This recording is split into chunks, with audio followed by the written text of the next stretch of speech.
Hello everyone, welcome to my mini blog. তো আজকে ডিনারটা তোমাদের সাথে আমি শেয়ার করতে চলেছি। তো দুপুরে কী খেয়েছিলাম সেটা তো তোমাদেরকে দেখিয়েছি, আর রাতের খাবারে কী করা হয়েছে সেটা তোমাদেরকে দেখাই চলো। তো আমার মা ফার্স্টেই ব্রোকলি কেটে রেখে সেটাকে ভাপ দিয়ে একটু সিদ্ধ করে নিয়েছিল, কারণ এখন তো সব কিছুই ভেজাল, তো একটু ভাপ দিয়ে সিদ্ধ করে নিলে ভালো হয় আর কি।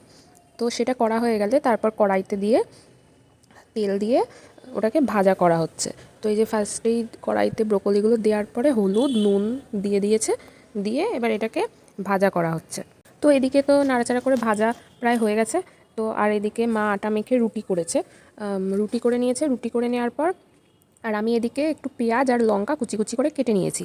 আর সত্যি বলতে আমার কয়েকদিন ধরে এগরোল খেতে খুব ইচ্ছে করছিল, কিন্তু মা বলছে যে বাইরের এগরোল খেতে হবে না, কারণ বেশি তো ময়দা খাওয়া ভালো না।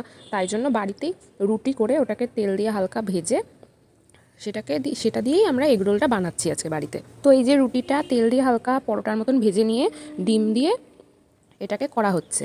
তো এই যে মা করছে দেখো। তো তার উপর ওটা করা হয়ে গেলে, ডিম দিয়ে রুটিটা মানে পরোটাটা করা হয়ে গেলে তারপর ওই পেঁয়াজ যে কেটে রেখেছিলাম, পেঁয়াজ লঙ্কা গোলমরিচ, তারপর একটু বিট নুন, আর যেহেতু লেবু ছিল না তাই জন্য জলজিরা ছিল সেটা একটু ছিটিয়ে দিয়েছিলাম, আর দিয়েছিলাম টমেটো সস।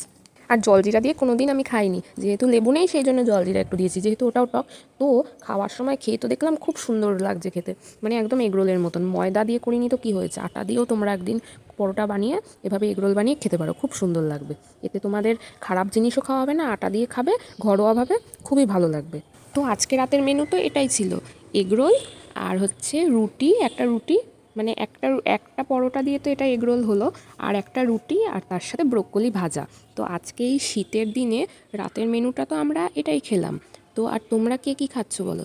তো আমার তো আজকে দুপুরের খাবারটাও সিম্পল ছিল, খুব ভালো লেগেছে, আর রাতের খাবারটাও আমার খুবই ভালো লেগেছে, মানে আমি যেগুলো আবার একদিন তোমাদের সাথে এরকম সিম্পল খাবার বা যাই করি না কেন তোমাদের সাথে আবার শেয়ার করবো, ঠিক আছে? চলো টাটা।